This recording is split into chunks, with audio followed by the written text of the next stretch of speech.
What's up, what's up, what's up? It's your man Chazz Ellis once again giving you the information you asked me for, sometimes giving you information you didn't even ask for. But I want to tell you anyway. Go to the ChazzEllisProject.com if you want to be a part of picking the next live stream. We had a good time last time. Everybody got questions answered, got involved. If you want to be a part of picking the next live stream, there's a page on there where you can pick. Also, if you want to get a consultation or you want to make a donation to help us keep going, we appreciate it. Anyway, now I know some of y'all know that I like to tell you stories from my life to help you with some situations that you might be going through in your life. We call this Story Time with Chazz. Back when I was a kid, I think at the time I might have been in the 6th grade maybe. I think I was probably like in the 6th grade. Anyway, we were playing dodgeball. Really, it was kind of like battle ball, you know, where it's like two people on different teams is what they were calling it, but it's basically just dodgeball on the basketball court. Anyway, we're playing battle ball, and the teacher was like, you know, picked our teams and everything. We had a pretty decent little team. But for whatever reason, the other team just started getting the best of us. But some of my homeboys on my team, they were dodging, throwing balls, pow, pow, pow. But we was getting out. They was catching people and they were getting out. You know, hitting them with balls everywhere. Pause, no homo. I hate that. But anyway, they were hitting everybody with balls and stuff like that, right? And you know, a lot of our guys were getting out. And I remember there was this girl, Melanie, who was just sitting at the back. And she was like curled up like this. Just, no, don't hit me. No, don't hit me. And she just wasn't doing nothing. So finally somebody caught her with one of the balls. Bow, right in the head. Just, she was down, right? And she had to get out, you know, because this is when I was in middle school. It wasn't as much of the don't hit people in the head and all that other crap. You know, people didn't care so much about your personal health as they do now. Anyway, so she got hit, and then she was out. So everybody was out on my team except for me. I was the last man standing, and I was kind of discouraged, you know, because I was like, man, this is going to be tough. I don't think I'm going to be able to win or whatever. But I was dodging. I was dipping. Hitting them with it. All of that on them, right? I'm doing this. And I'm like, and I'm hitting people with the ball. Bow, bow. You know what I'm saying? I'm trying to catch one because, you know, if you catch them, then the other people get to come back in. And I hear every time I get a little bit discouraged, I hear my teammates on the sidelines that was rooting for me. They're like, go, go, go, go, go. Yeah, dodge that one, yeah. Catch one. And I'm like, okay, that's motivating me. I'm like, yeah, I'm about to catch one of these balls, right? And then all of a sudden I hear from out of nowhere, why don't you just get out already so we can play again? And I turn and I look, and I see it's Melanie. And I'm like, you wasn't even doing nothing in the game. And I get mad, right? And as soon as I look at her and I get mad, I kind of make a face at her, a ball just comes from out of nowhere and just like, pow.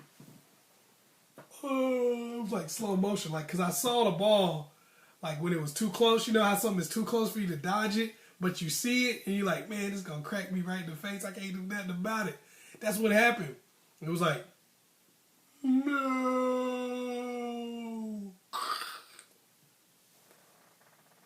Why? And I was down. Anyway, I was thinking about that the other day. Because I was just thinking about, like, in life, that's kind of how it is. You know?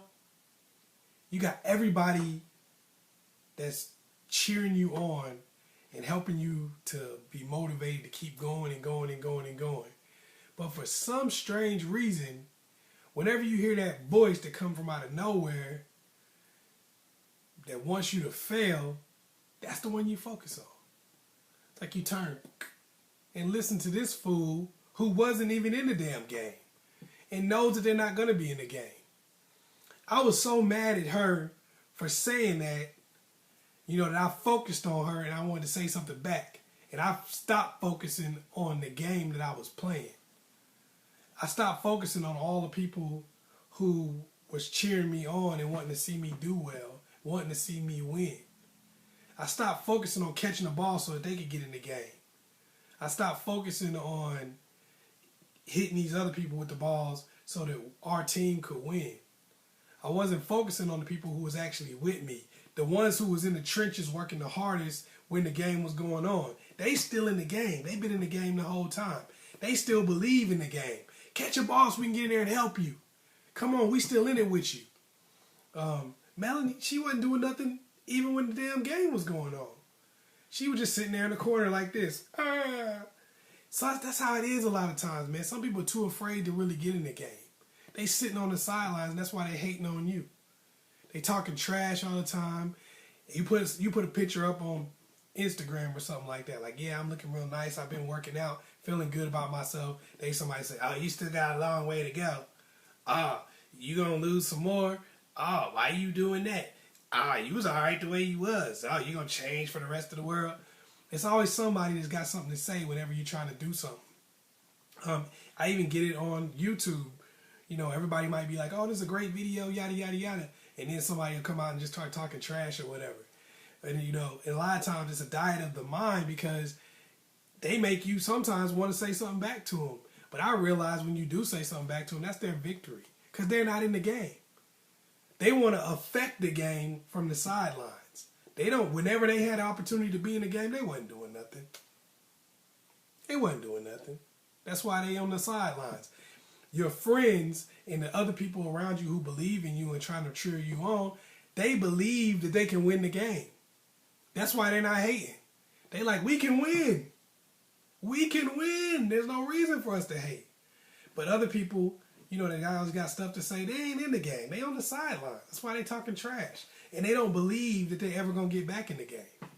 That's why she was like, why don't you just get out so we can start over again? Because she done already gave up in her mind. She wasn't helping us to win from the beginning. So she ain't got nothing invested in it. She don't have nothing invested in us winning this game or losing. She's not on the damn team. She just watching from the sidelines. She ain't playing her own game. She ain't got nothing to do with it. And in life, that's how a lot of people are. And you got to ignore those people because there's nothing you could say to them. There's nothing you could say to them that's going to make them be on board with you and be on board with what you're trying to accomplish. There's nothing you could say. There's nothing you could say to make those people like you.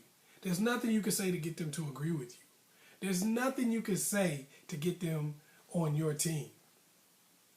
They don't want you to win, and they're not going to win. Simple as that. They're not playing the damn game. All they're doing is talking. You might have a business idea or something like that you wanted to do, and you told a couple of your friends and family, man, you know what, I'm about to do this business idea, and I'm about to make it pop, I'm about to make it happen, and your friend's like, yeah, do that, man. Hey, put your boy on when you get an opportunity, you know what I'm saying? I feel you, man. I know you're going to make it. And then you get somebody else coming from the background. Why are you trying to do that? Man, they ain't going to give you no opportunity for no business, man. They ain't going to give you no business alone. Come on, man. You broke, you going to always be broke. And that's because they're broke, and they're always going to be broke. They're not in the game. What are they doing? What are they trying to accomplish? What's their next plan? They don't have one. So the only way that they can affect the world around them is to try to shoot down what you got going on. That makes them feel good about themselves because for just that 1 second that they were able to have an effect on your life. That they were able to say something to piss you off. Even if you cuss them out and be telling them how much of a loser they are, they know they're a loser. They been knew that. So you ain't hurting their feelings. You're just wasting your energy. They feel like, I got 5 minutes of your time to tell me that I'm a loser. I won.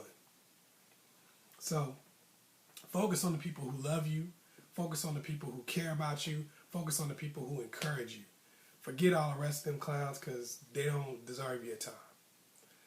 Make sure you like this and share this with somebody else that you know needs it. Maybe they got haters and they might need to hear something like that. Also, make sure you go to the ChazzEllisProject.com. Get involved in some of the discussions that we're having. Also, make sure you help pick that next video. Once again, it's your man Chazz Ellis. Make sure you like and subscribe. Peace.